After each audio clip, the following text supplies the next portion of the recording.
हरदोई में अन्ना पशुओं की बेहतर देखभाल और आम जनता को इन समस्या के निजात के लिए योगी आदित्यनाथ लगातार प्रयासरत है। लगभग 22 लाख के आसपास प्रत्येक गौशालाओं के संचालन के लिए सरकारी धनराशि का उपयोग होता है। जनपद में 121 गौवंश आश्रय स्थल खुले हैं व इन सभी में 20,777 गौवंश सुरक्षित हैं। प्रतिमाह आने वाली भारी खर्च को देखते हुए जिला प्रशासन ने एक पहल की थी आत्मनिर्भर गौशाला की, जिसमें इस वर्ष उसे काफ़ी सफलता हाथ लगी।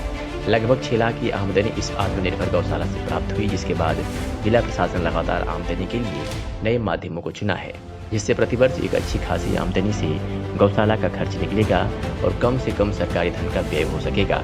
हरदोई के ब्लॉक टडियावा के बाहर गौशाला की जिसको आत्मनिर्भर गौशाला बनाने का प्रयास जिलाधिकारी अविनाश कुमार के निर्देशन में जिला प्रशासन ने किया है। दरअसल गौशाला में लगभग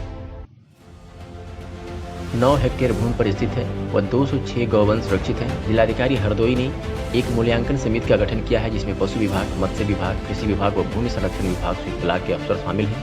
गौशाला के चारों तरफ कतार लगाए गए हैं ताकि पशु बाहर न निकल सकें। सर्दी धूप बारिश के बचाव हेतु टीन शेड का निर्माण सहित 2 पानी के टैंक बनवाए गए हैं, जिसे समर सेवल से भरा जाता है। इसके अलावा अभी तक कुछ भूमि उपजाऊ बना ली गई है, जिसमें गेहूँ और सरसों व जौ की बुआई की गई थी, जिससे लगभग 6 लाख की आमदनी गौशाला को प्राप्त हुई। इस बार जिला प्रशासन ने काफी बड़े स्तर के 2 तालाब बनाए हैं, जिसमें मछली पालन किया जा रहा है व नेपियर घास की रुपाई भी लगातार की जा रही है, जिससे वर्ष भर हरा चारा पशुओं को मिल सके। सर, यहाँ गौशाला को लेकर एक आत्मनिर्भर गौशाला पर काम किया गया, किस तरीके का प्रशासन का यह प्रयास है?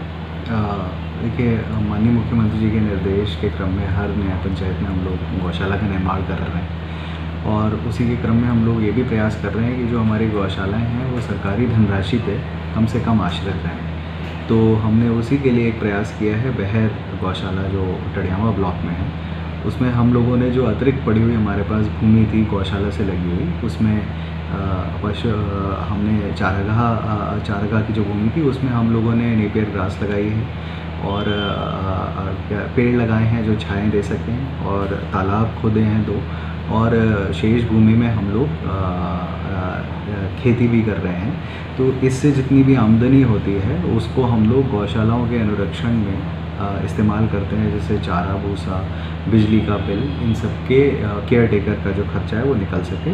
तो इस प्रथम वर्ष में हम लोगों ने लगभग उससे 6 लाख की आमदनी करी है और जो हमारा गौशाला पे जो ओवरऑल खर्चा आता था 20 से 22 लाख आता था, तो उसमें से 6 से 7 लाख की अब हमारे पास रिकवरी करनी स्टार्ट हो गई है। जो अतिरिक्त हमारे पास जो एरिया बचा है वो बंजर है, हम प्रयास कर रहे हैं उसमें भूमि संरक्षण के कार्य करा के उसमें सुधार किया जाए और उसको भी हम लोग गौशाला के जो आम गौशाला की अतिरिक्त आय हो सके उसके कार्यों में हम लोग इस्तेमाल में ला सकें। क्या अन्य गौशालाओं को भी इसी मॉडल पर तैयार किया जाएगा? जी, हम प्रयास कर रहे हैं कि पहले प्रोजेक्ट में फर्स्ट फेज़ में हम लोग हर ब्लॉक में एटलीस्ट एक ऐसी मॉडल गौशाला हम लोग बनाएं और उसी के क्रम में हम लोगों ने 19 ब्लॉकों में हर एक ब्लॉक में एक गौशाला का चिन्हांकन कर लिया है। उसको सेक्टर स्कीम उस पर लागू करते हुए हम लोग जो समिति बनी है उसका परीक्षण कर रही है, जिसमें मत्स्य, कृषि विभाग, भूमि संरक्षण अधिकारी, ये सब लोग हैं,